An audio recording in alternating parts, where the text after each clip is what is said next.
샬롬. 올 한해도 여러분 가정과 또 하시는 일과 또 사역 가운데 전능하신 하나님께서 꼭 함께 하심으로써 모든 일에 더욱더 형통하기를 기원합니다.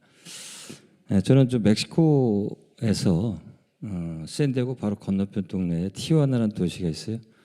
거기에 그 도시가 규모로 보면 멕시코 안에서 5손가락 안에 들어가는 큰 도시인데, 제가 여기 뒤셀드로프 와서 이렇게 보니까 너무 촌에 사는 것 같아요. 그래서 제 모습도 많이 촌스러워 보이실 텐데 조금 이해해 주시고, 이제 선교사니까 우리 목사님 보니까 확실히 대도시에서 또 이렇게 사역하시니까 저하고는 좀 이렇게 모양새가 다르신 것 같아요.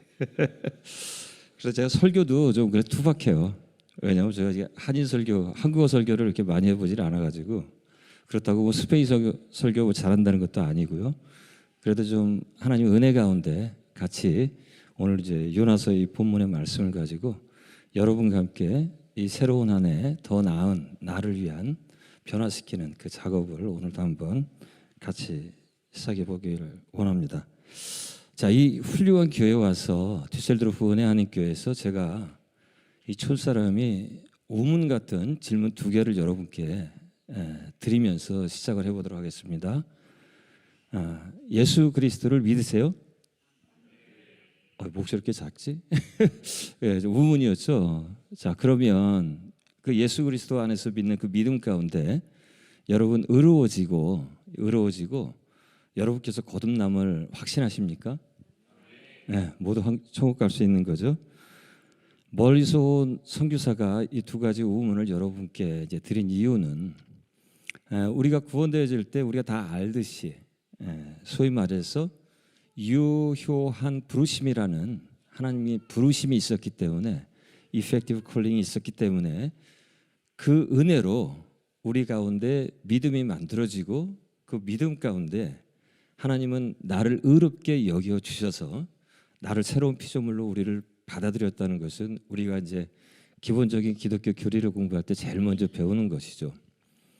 근데 이 성경을 보면 이 그러니까 부르심이라는 하나님의 부르심에는 우리의 구원을 위한 그런 유효한 부르심도 있지만, 오늘 요나와 같이 요나서 1장 1절 또 거기에 보면 여호와의 말씀이 아미떼 아들 요나에게 임하니라 하시다 이렇게 하는 것처럼 우리를 소명으로 부르는 그 소명에 해당되는 부르심도 있습니다.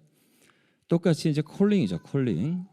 콜링인데, 오늘 저는 여러분과 함께 우리가 구원을 위한, 여기에 최소한 새벽 예배 나와서 이렇게 예배 드리신 여러분들 수준에서 제가 유효한 부르심, 우리 구원에 관한 얘기를 하는 것을 좀 뛰어넘어서 우리 소명에 관한 우리의 부르심을 오늘 어떻게 우리가 이룰 수 있을까라는 그런 묵상을 한번 같이 나눠보기를 원합니다. 우리가 잘 알듯이 요나는 많은 아이들에게 동화나 또 영화나 이런 측면에서 많이 인용되어진, 우리가 너무나 잘 알고 있는 인물 중에 하나예요. 근데 조금 이제 왜곡되어져서 이렇게 우리에게 들어와 있는 그 지식이 뭐냐면, 물론 불순종하고 하나님 말씀 안 듣고 빼질거리면서 어디로 가라 그랬더니 전혀 다른 반대 방향으로 이렇게 도망가는 그런 인물로 우리가 흔히 알고 있고, 나중에 이제 어디 뭐 고래 같은 큰 물고기 뱃속에 들어갔다가 회개하고서 이제 하나님의 소명을 잘 감당했다. 이게 이제 요나에게 그려지는 큰 그림인데, 사실 이 요나서는 선교학적인 측면에서 아주 중요한 구약의 예언서예요. 그래서 어찌 보면 이 BC 8세기에 이 요나라는 선지자를 통해서 하나님은 이방에 대한 커다란 그림이 있었다는 것을 이미 유대 백성들 안에 선포하셨다고도 할 수 있습니다. 원래 유대인 그러면 배타적이잖아요. 아주 배타적이고, 또 이렇게 이방인을 보게 되면 그 이방인들을 거의 뭐 개 같은 수준으로 이렇게 인식하는 그런 민족이다 보니까, 그런 민족에게 저 니느웨라는 그 이방 민족의 그 큰 도시를 가서 내가 구원을 선포해라. 그 구원되지 않는 그 백성들에게 내가 진노가 임한다는 걸 선포하라는 그 하나님의 말씀이 유대인이 요나에게 임했을 때, 그는 그것을 따를 수가 없는 그 유대인만의 독특한 환경을 이미 갖고 있었던 그런 선교사예요. 그래서 그가 정말 이렇게 보면 뭐 믿음이 없고 하나님을 모르고 해서 하나님의 말씀을 거역하고 다시스로 간 것이 아니라 1장부터 2장의 그 내용을 쭉 읽다 보면 그는 하나님을 너무너무 경외하는 사람이고요. 하나님에 대해서 너무너무 잘 알고 있는 사람이에요. 그러니까 최소한 하나님의 말씀을 임하고 하나님의 말씀이 임한 것이 어떤 뜻인지를 알기 때문에 그것을 거절하고 반대 방향으로 가는 거죠. 근데 제가 오늘 여러분과 함께 나눌 이야기는 오늘 주제가 죽음과 부활이라는 이야기인데 이 죽음과 부활에 이르기 위해서 이 요나서 1장에서 기록한 그 많은 단어와 어휘 중에서 우리가 한번 좀 살펴볼 단어가 그 1장의 3절이죠. 3절에 보면 그러나 요나가 여호와의 얼굴을 피하려고 일어나 다시스로 도망하려 하여 욥바로 내려갔더니 하는 내려가는 이런 단어예요. 그리고 배에 올라타서 그는 또 다시 한번 5절에 끝무렵에 그러나 요나는 배 밑층으로 내려가서 누워 깊이 잠이 든지라 하면서 또 배 밑창으로 가장 내려가요. 내려갔다 하는 이 단어 속에서 이미 요나는 그가 앞으로 닥칠 그 고래 뱃속 같은 큰 물고기 뱃속에 들어가는 그러한 일이 발생이 되어질 거라는 그의 삶 속에서 이 요나서를 쓴 이 기자는 요나는 자기 자신을 스스로 이미 암묵적으로 우리에게 제시를 해주고 있는 거예요. 우리가 인생을 살다 보면 누구나 다 올라가길 원하고 높은 곳에 이르기를 원하지 내려간다는 것은 뭐 성적이 떨어졌다, 뭐 내가 승진을 못했다, 내려갔다 하는 얘기 사실은 긍정적으로 우리에게 다가오는 단어는 아닙니다. 우리가 오늘 본문 말씀 가운데 마지막 절에 여호와께서 이미 큰 물고기를 예비하사 요나를 삼키게 하셨으므로 요나가 밤낮 3일을 물고기 뱃속에 있느니라 하는 이 궁극적으로는 이제 그 배 밑창에서도 끄집어내 가지고 그 배에 일어난 모든 혼란의 원인이 요나임을 알고, 근데 본인도 알고 있어요. 나 때문에 이런 일이 일어난다는 걸. 시침이 똑 대고 그냥 마침 내가 아니라는 것처럼 하지만 뽑기해가지고 뽑혀서 이제 궁극적으로 바다에 던져지고 더 밑창으로 내려가서 이제 고래에 큰 물고기의 뱃속까지 들어가는 그런 일을 경험하게 되는데, 제가 어제 여러분께 말씀드린 그 조셉 캠블의 그 히로즈의 전이라는 그런 다이어그램을 이렇게 보면 우리가 어제 제가 얘기했던 익히 알고 있는 내가 잘 살고 있는 이곳에서 알지 못하는 그 땅으로 갈 바를 알지 못하고 떠나는 거기에는 분명히 하나님의 도우심이 있어야 되고 또 그 도우시는 하나님께서 내가 내 발을 디디졌을 때 그분은 나를 멘토처럼 또 나의 조력자처럼 인도해 가신다는 사실이에요. 근데 재밌는 것은 나를 인도해가는 그 하나님께서 어디로 이제 데리고 가시냐면은 조셉 캠블의 용어를 빌리면 심연이라는 곳입니다. 제가 이제 사역하는 곳은 이제 태평양 바닷가 바로 인근이라 한 15km 떨어진 곳이라 바닷가 옆에 제가 사역을 하고 있어요. 그러니까 그 바닷가를 이렇게 보면 심연이라 하면은 가장 깊은 곳이거든요. 거기는 이제 죽음만이 있는 곳입니다. 내가 움직일 수 있는 공간이 없는 곳이에요.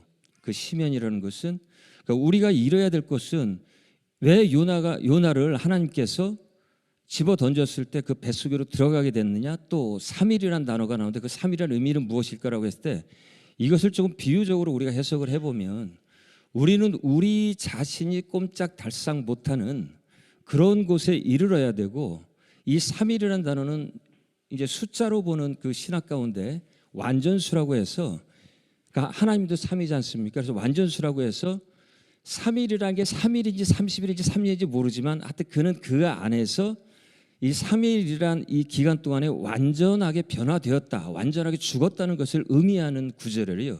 1장의 그 마지막 구절은. 그래서 제가 여러분에게 2024년 한번 우리가 멋지게 교회 사역도 하고 우리의 삶도 멋지게 한번 만들어보고 더 나은 나를 위해서 우리 만들어 갑시다라고 제안을 했을 때 선행적으로 우리한테 감사하게도 1월 첫 주 이번 주간에 가장 먼저 선행적으로 해결될 문제는 무엇이냐라고 했을 때 나 자신에 대한 나를 다시 한번 데피니션하는 정의를 내리는 그런 시간이 되어져야 합니다. 내가 내 자신에 대한 정리가 되지 않은 상태에서 올 한 해 뭘 해보겠다, 그건 꿈 같은 얘기고요.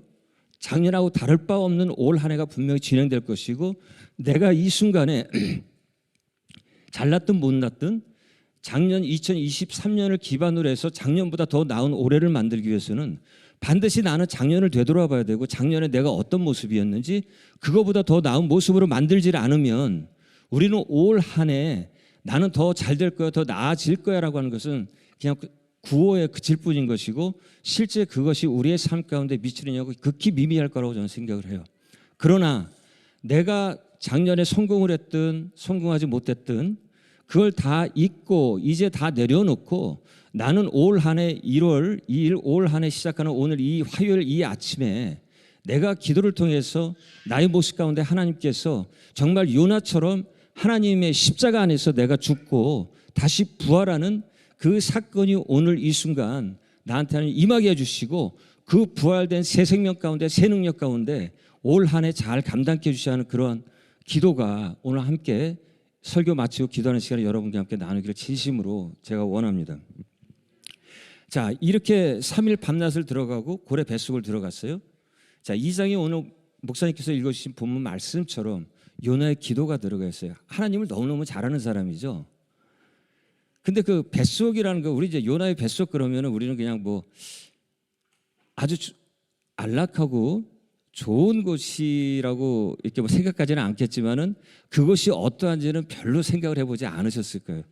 우리가 큐티를 하면서도 제가 아까 말씀드린, 저는 바닷가 근처에서 제가 사역을 하고 있어가지고 그 가까운 곳에 그 한국의 동해안 거기처럼 포구가 있어요. 작은 포구가. 배들이 작은 어선을 끌고 나가서 고기를 잡아오고 생선을 이렇게 팝니다. 그래서 생선만큼 제가 아주 신선한 걸 매일 먹을 마음만 있으면 신선하게 먹을 수가 있어요. 그럼 이제 생선을 사러 가요. 그럼 막 배에서 내린 고기를, 특히 거기 이제 방어가 옐로우테일이라고 그러죠, 영어로. 방어가 많이 나오는데 고기가 좀 크잖아요. 배를 갈라고 필렛을 떠주세요. 그러면 배를 갈라요. 그럼 그 안에 우리 신체의 내장처럼 위도 나오고 다 나옵니다. 막 이렇게 나오는데 그 위를 가르면 고기가 클수록 그 안에 작은 고기들도 많이 들어가 있고, 아주 뭐 고기의 그런 어떤 섭취물이 그 안에 위에 있을 텐데, 요나도 뭐 고기 안에 들어갔으면 어디 갔겠어요? 분명히 그 언저리 근처에 있었을 겁니다. 그 환경이 어떻겠어요? 그 배 가르고 생선 가르고 그 내장 다 이렇게 끄집어내다 보면, 더군다나 큰 고기의 위를 갈라내면은 정말 아침에 식사하기 전에 정말 죄송한데요, 정말 아주 흉합니다. 근데 그 가운데서, 그 가운데 내가 있는 거예요. 여러분, 우리가 2003년도 아니면 지금까지 신앙생활을 해오면서 내가 예수를 믿고 오늘 찬양처럼 내가 구원이 얻어지고 하나님의 영광과 그 하나님의 나라를 위해서 내가 쓰임받기를 원하지만은, 나는 아직도 내 삶 가운데 옛사람의 본성 가운데 있는, 정말 내가 있는 내 주변에 그 모든 그런 쓰레기 같은, 혹은 내가 몸속에 지니고 있는 육체적 본성 가운데 그런 쓰레기 같은 것들이 나한테 있을 수 있다는 거예요. 또 있을 수 있어요. 우리가 구원되어졌지만, 우리가 죄의 본성으로부터 자유되어졌지만, 우리에게는 아직까지 영화롭게 되기까지의 그 과정, 성화의 과정을 걸어가는 길에서 우리는 육체에 썩어진 그 과거의 풍습과 부단히 싸워 나가야 된다는 것입니다. 이 지점, 죽음과 부활의 주제를 제가 오늘 여러분과 오늘과 내일 사이에 같이 나눌 주제인데, 자, 이 뱃속에서 요나가 드리는 이 기도는 정말 놀라운 아주 영롱한 그런 기도입니다. 환경이 그런 어떤 아주 어수선한 고기의 뱃속에서 온갖 악취만이 풍길 텐데, 거기서도 자신이 한 행위를 돌아보고 하나님께 받은 그 소명을 다시 한번 되짚어보고 회개하는 그런 시간을 갖는 자리이기도 하고, 자기가 이제 순종하고 하나님 앞에 나가기를 원하는 결단의 자리가 아주 놀랍게도 이런 성전이 아니고 성당이 아니고 아주 흉악하게 아주 그냥 더럽기 그지없는 고래 뱃속이라는 사실이에요. 자, 그런 요나의 회개를 진심을 받아 하나님께서는 오늘 읽은 마지막 구절처럼 고기의 물속에서 육지로 다시 토해내게 됩니다. 그리고 3장 1절에 보면 여호와의 말씀이 두 번째로 요나에게 임하느니라. 이르시되 일어나 접근성 니느웨로 가서 내가 내게 명한 바를 그들에게 선포하라 하신지라. 자, 두 번째로 똑같은 말씀이 1장 1절 2절에 있던 말씀처럼 유언에게 다시 임해요. 그는 의로웠어요. 믿음이 있는 존재입니다. 하나님을 경외하는 자예요. 그에게 말씀이 임했을 때 첫 번째 그 말씀은, 그 소명은 본인의 인간적인 생각으로 거절하고 가야 될 니느웨와 정반대인 다시스로 향했는데, 이제 그가 진심으로 자기의 그런 아주 열악한 환경 속에서 자기 자신을 정말 철저히 되돌아본 그 순간, 그는 하나님의 말씀 똑같이 받았는데 1장과는 다른 전혀 정반대의, 소위 말해서 순종된 모습을 보이고선 니느웨로 가서 이제 복음을 선포하고 그 이방 나라를 구원하는 놀라운 역사를 이룬 성경에 기록된 선지자가 되는 것이에요. 자, 우리가 믿음을 갖고 하나님께서 우리를 재창조시켰을 때 하나님은 우리 안에 당신이 행하시고 싶은 대로 그 기쁘신 뜻을 우리 안에 두셨다고 빌립보서 2장 13절에 분명히 우리한테 말을 해요. 그분은 우리의 창조자라고 우리가 말을 했을 때, 어떤 디자이너가 무엇을 하나 설계를 해서 물건을 만들어낼 때 그 의도를 갖지 않고 만들어내는 제품은 아무것도 없습니다. 우리를 하나님께서 구원하시고 거듭나게 하시고 재창조하셨을 때 우리 각자 우리의 내면, 우리 안에는, 새로운 피조는 우리 속사람 안에는, 새 사람 안에는 하나님의 놀라우신 깊은 설계의 의미가, 그 뜻이 우리 안에 주어져 있다고 분명히 얘기를 해요. 그 중에 하나가 무엇이냐? 그것은 우리가 삶을 살아가는 데 있어서 제사장처럼 살아가야 된다는 것입니다. 이 제사장적인 삶은 우리 목사님이나 저같이 하나님의 부름을 받고 선교사로 또 교회에서 섬김을 통해서 하는 그러한 제사장도 물론 제사장이지만은, 우리 모두에게는 하나님께서 태초부터 인간을 창조하실 때부터 이 제사장적인 삶을 우리 안에 심어 놓으셨다는 거예요. 창세기 2장 15절에 에덴 동산을 창설하시고 하나님께서 그곳에 아담을 둬서 하라고 하는 두 가지 동사가 나와요. 그건 지키게 하시고 다스리게 하셨다 그래요. 지킨다고 했을 때 하나님이 동산을, 하나님이 만드신 공간을 지키는 자들은 제사장의 몫입니다. 그래서 모세 언약이 이스라엘 백성을 끄집어내서 시내산 앞에서 모세의 약속을 주신 그 하나님께서는 그들에게 제사장 나라가 되라는 것이 첫 번째 목적이었어요. 끄집어낸 이유가. 물론 종살이를 하는 그 백성들이었지만, 그리고 신약으로 넘어와서 예수 그리스도를 구주로 알게 된 사도 베드로는 베드로전서 2장 9절에서 우리와 같은 새롭게 거듭난 존재가 어떤 존재인지를 분명히 선포하시죠. 택하신 족속이요, 왕같은 제사장이요, 거룩한 백성이요. 우리에게는 왕같은 제사장의 그 직무가 우리의 삶 가운데 주어져 있는 것이요. 요나와 같은 하나님의 부르심이 우리 안에 각자의 씨앗으로 심겨져 있음에도 불구하고 저는 거기까지 생각을 안 해요. 우리는. 저도 그랬어요. 저도 그랬고, 그러나 여기는 독일 이 땅은 지금부터 500여 년 전에 우리와 같이 오직 성경으로, 말씀으로 우리가 의롭게 되어질 수 있다고 하는 유명한 종교개혁이 발생된 지역입니다. 루터가 태어난 곳이에요. 루터가 종교개혁을 하면서 내세웠던 오직 성경으로, 또 하나는 그 만인 제사장 제례를 해서 우리 모두가 성경을 해석하고 성경을 읽고 제사장처럼 살아갈 수 있는 권리가 우리에게 있다는 것을 선포한 그 나라가 바로 이 땅 독일 아니겠습니까? 여러분, 우리는 우리의 맡은 바 일 가운데서의 소명을 먼저 찾아야 되고, 우리에게 주신 가족 가운데 우리의 소명을 찾아야 되고, 이러한 소명 가운데 하나님께서 내게 맡겨주신 그런 일들 하나하나를 정말 새롭게 정리하고 올 한 해를 정말 작년과 다른 교회를 섬김, 또 가정을 섬김, 일터 섬김을 통해서 선교사적인 사명을 우리는 살아가야 될 줄로 믿습니다. 저는 어제도 제가 말씀드렸지만 제 나이 40에 하나님께서 10년마다 저를 이렇게 아주 명확히 선을 그어주셔서 계산하기 참 좋은데, 2003년 제 나이 40에 제가 살아가는 샌디에고 갈보리 교회에서 진심으로 진정으로 거듭났습니다. 그러니까 성령 세례를 받은 거죠. 저는 제 나이 28에 제가 결혼을 하기 위해서 만난 우리 지금 집사람, 제 아내가 4대째 믿고 내려오는 기독교 집안이어가지고 저는 무신의 그런 집안인데 물세례를 받게 됐어요. 그러니까 그 결혼의 조건이 세례를 받고 기독교인이 되어야만 내 딸을 주겠다고 우리 장인어른께서 그러셔서 세례를 받아야 된다 그래가지고 제가 우리 장인어른 손을 잡고서 장인어른이 섬기시는 교회를 갔어요. 또 장로님이시니까 워낙 또 열심히세요. 한 열심히 하시는 분이신데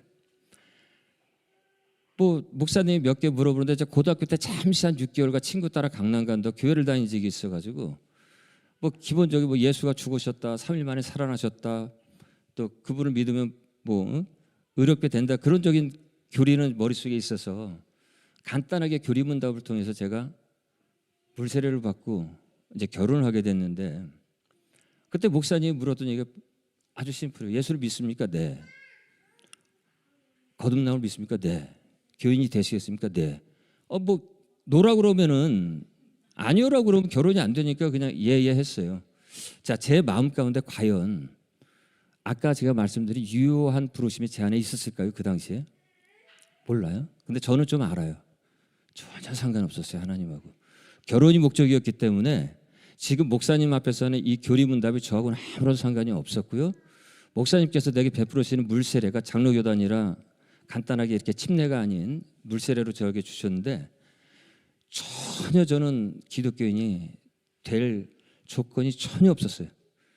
그러니 어떻게 돼요? 직장생활하면서도 세상 사람보다 더 심하게 저는 세상을 아는 사람이라 정말 재밌게 또 제가 맡은 일이 영업이어가지고 한국의 영업 그러면 음주 가무가 거의 70%거든요. 이거 잘하면 영업 잘해요. 그건 분명합니다. 또 저 때는 아날로그 영업 시대라 요즘 같이 이렇게 모든 거 디지털화 돼가지고 문서 뭐 전자 이렇게 돼가지고 요즘에는 그런 부분이 잘 안 먹히지만 저 때는 진짜 이 술이 쥐약이었어요. 그러니까 술 먹이는 게 제 직업이에요.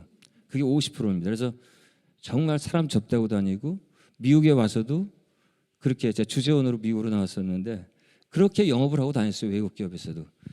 제 손가락 하나가 여기가 좀 잘라졌습니다. 이게 제가 뭐 안중근 의사처럼 의로운 자라서 자른 절제를 한 것이 아니라 창피한 얘기지만 진짜 음주를 하고선 샌디에고에서 제가 사는 곳까지 3시간을 운전하고 가야 되는데 고속도로를 밤 12시에 음주를 하고 출발을 한 거예요. 그러다 사고가 나서 제가 거반 죽은 자를 하나님께서 거기는 이제 사막길이라 인가가 없습니다. 그 도로는.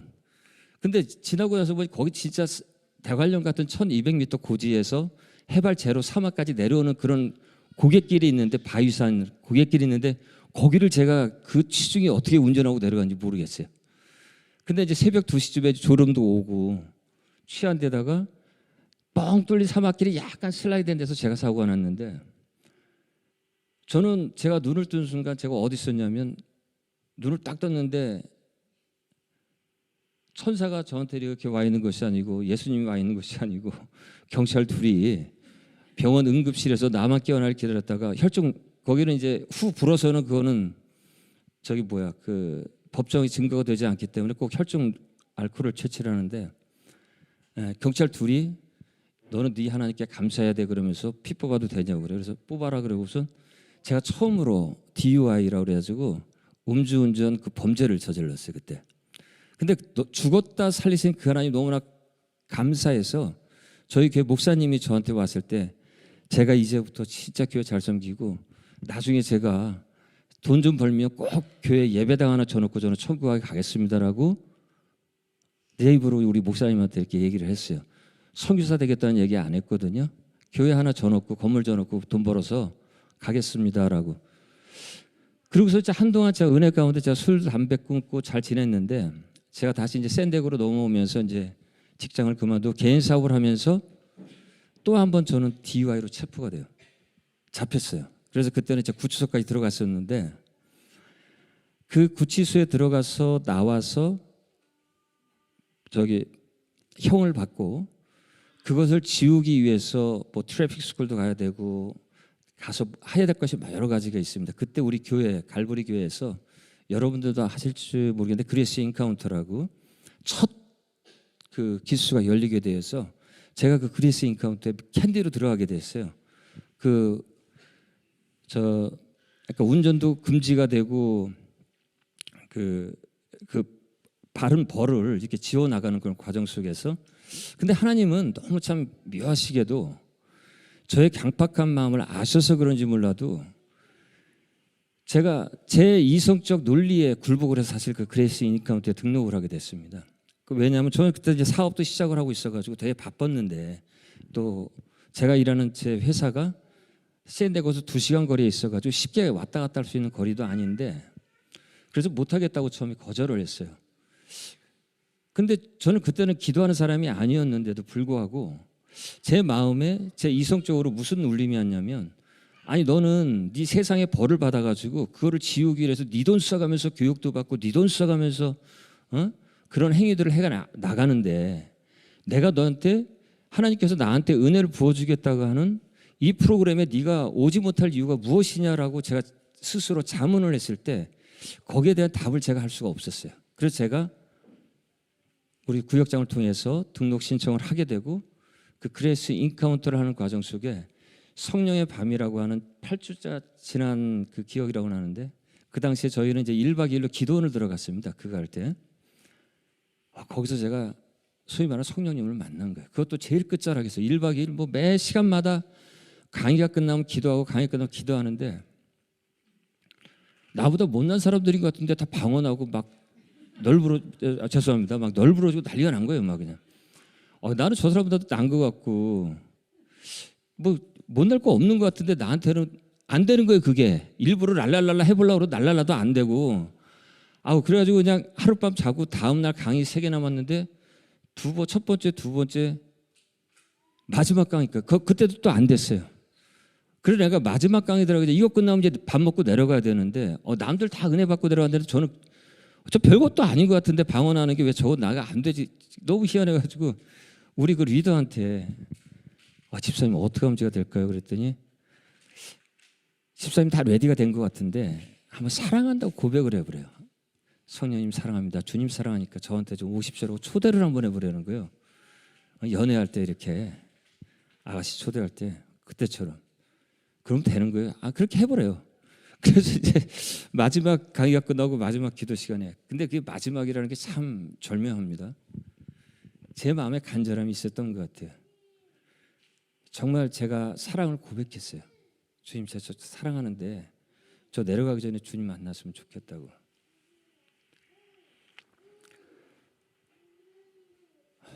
그분은 바닷가의 그 잔잔한 파도처럼, 진짜 밀물 들어오는 그 잔잔한 것처럼 저를 찾아와 주셨습니다. 나도 모르게 기도하는 가운데 나의 기도의 언어가 바뀌고,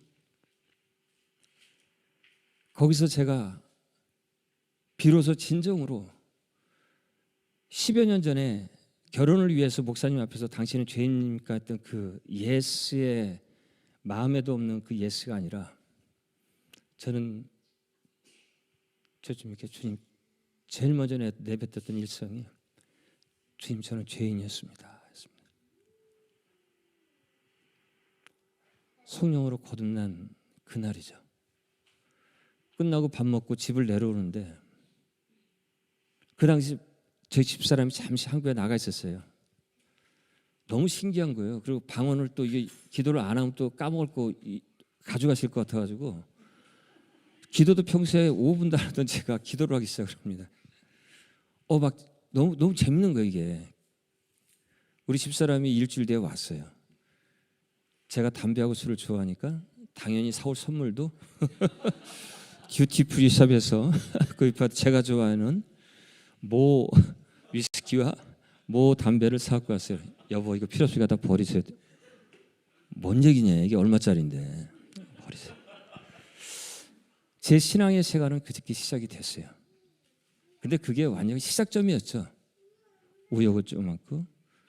그리고 이제 기도를 하고 섬기기 시작하다 보니까 때가 되니까 하나님, 요나처럼 하나님 부르심이 있어요. 새벽 기도할 때 열심히 이제 나왔죠.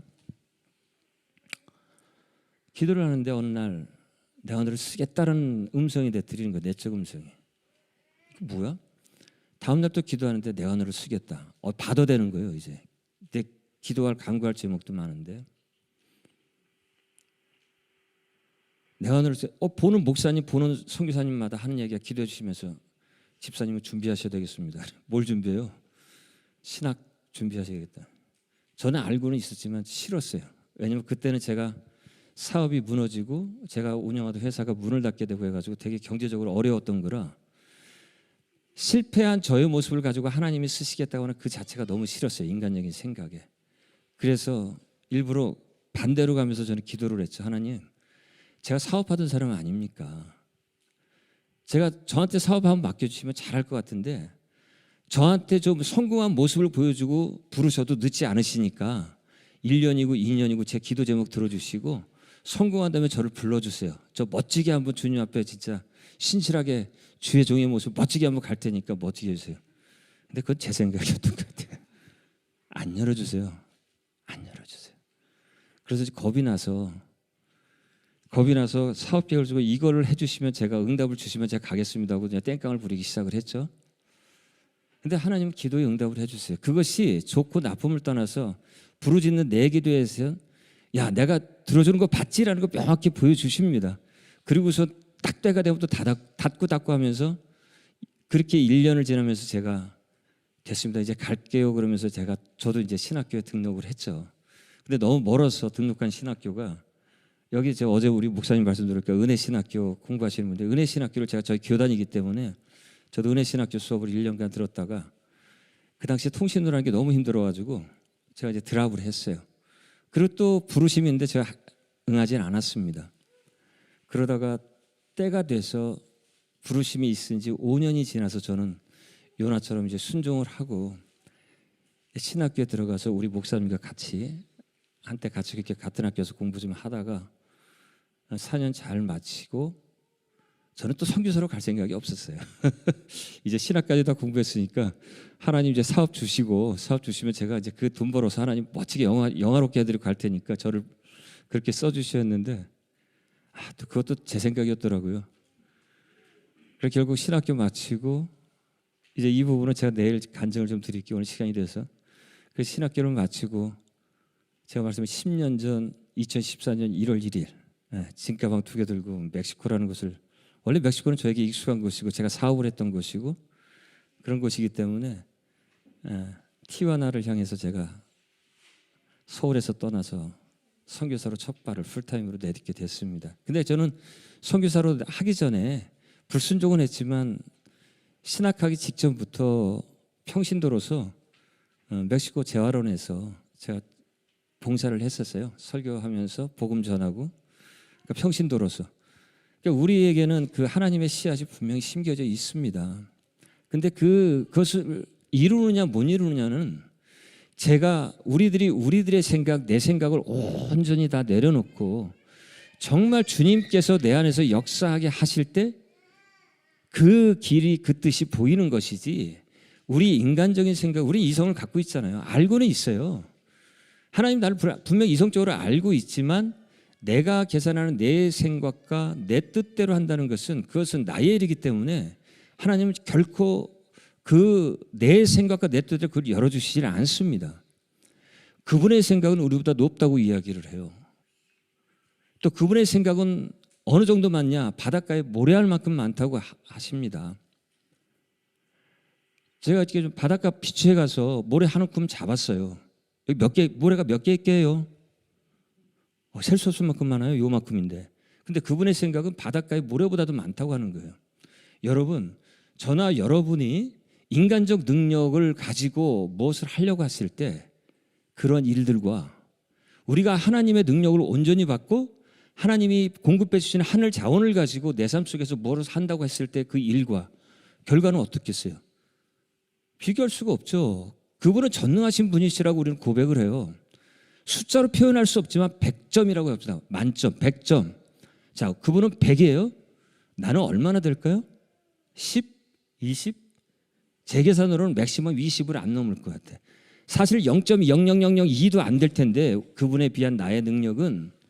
근데 우리는 무엇을 착각하고 있느냐? 이 0.0002도 안 되는 나의 능력이 마치 그분을 영화롭게 하고 그분의 뜻을 이루어 드릴 것처럼 우리는 착각을 하고 내 삶 속에서 내가 이렇게 열심히 하면 뭐가 될 것 같지만 천만에요.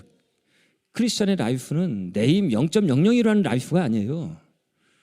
전능하신 그분이 내 안에 들어와서 내가 순종하고 믿음 가운데 살아가려고 할 때 역사하시는 하나님 그분이 바로 그 라이프가 크리스천의 라이프라는 것입니다. 100이라는 능력을 갖고 있는데 내 안에 주셨잖아요. 보내셨잖아요. 하나님을, 성령 하나님을. 근데 우리는 그분을 신뢰하지 않아요. 이것부터 내려놓으셔야 돼요. 오늘 이 시간 저와 여러분께서 정말 이 십자가에서 죽는다는 죽음이 무엇인지, 제가 이 부분은 디테일한 건 내일 다시 한번 말씀드리겠는데, 그것을 내 삶 가운데서 나의 비참한 인간적 존재를 가지고 나도 모르게 내가 교만해서 내가 죄인인 것처럼, 내가 하는 것처럼 했던 그 모든 것을 다 회개하시고 내려놓으시고, 정말 당신이 주시는 그 능력 가지고 제가 올 한 해 살아보겠습니다. 더 나은 나를 위해서 내가 이 시간 내려놓는 시간이 되기를 원합니다라는 그런 간절한 고백이 이 시간 여러분과 저에게 있기를 원해요. 100 가지고 살자고요. 0.001 가지고 살지 말고. 죄송합니다. 여러분 다 능력이 있어요. 근데 0.0002예요. 이제 100 가지고만 살아보는 거예요. 그것이 크리스천의 라이프입니다.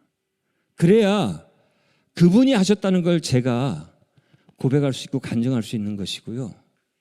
그게 고백이 안 되면 입으로는 맨날 하나님 영화 들음대로 놓고 속으로는 내 자랑만 치익하고 있는 게 우리의 죄성이에요.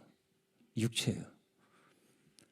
오늘 이 순간 우리는 이 십자가에 못 박혀서 내 육신을 못 박을 수는 없지만 기도하는 가운데 그분과 함께 연합해서 내가 아닌 예수 그리스도의 삶을 살 수 있는 그 능력을 구하고, 정말 내가 2023을 돌아보면서 혹시나 내가 내 자랑하는 건 없었는지, 내가 내 거라고 하는 건 없었는지, 내 능력으로 내가 내 재산 얻고 내 능력으로 내다가 돌보질 않았는지, 그러한 우리가 착각하며 살았던 0.00의 삶을 내려놓는 시간이 되기를 진심으로 원하고, 정말 하나님의 능력이 온전히 채워지는 그런 시간이 되기를 원합니다.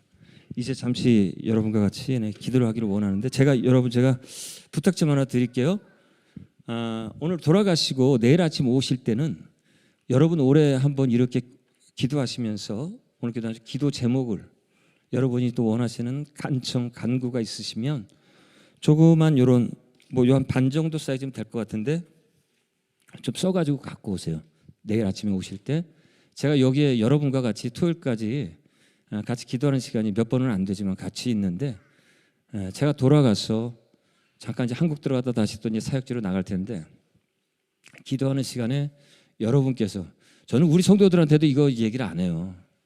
특별히 우리 목사님, 사랑하는 목사님 교회에 와서, 저는 우리 목사님이 저를 알지만 저는 중보기도에 은사 없습니다. 그러니까 저한테 기도 부탁해야 하나님이 시키시면 하는데 제가 일부러 하지는 않는데, 어제 제가 기도하는 가운데 우리 디셀도르프 은혜야 하는 교회 여러분들을 위해서는 제가 여러분들께서 저에게 주신 올해 기도 제목을 가지고 제가 올 한 해 내내 여러분의 가정과 우리 또 은혜 하는 교회를 위해서 제가 기도하도록 하겠습니다. 그러니까 좀 번거로우시더라도 좀 적으셔가지고 기도 제목이 하나가 됐든 10개가 됐든 저한테 이렇게 주시면 제가 가기 전에 계속 기도하면서 여러분 기도 제목을 기도하겠고요. 돌아가서도 선교지에서도 은혜하는 교회와 여러분의 성도를 위해서, 성도님들을 위해서 기도하겠습니다. 여러분들이 더 나은 내가 돼야 돼요. 아멘. 그래야 우리 목사님 힘이 되는 거고, 이 교회 사역을 위해서 여러분들이 힘이 될 수 있는 거고, 여러분의 가정이 주 안에서 형통해지는 것입니다. 꼭 해주세요. 그냥 저는 기도 필요 없어요. 안 갖고 오셔도 되는데, 이왕이면 저는 주의 종이잖아요. 저를 좀 사용하시고, 자 같이 기도하는 시간을 갖기를 원합니다.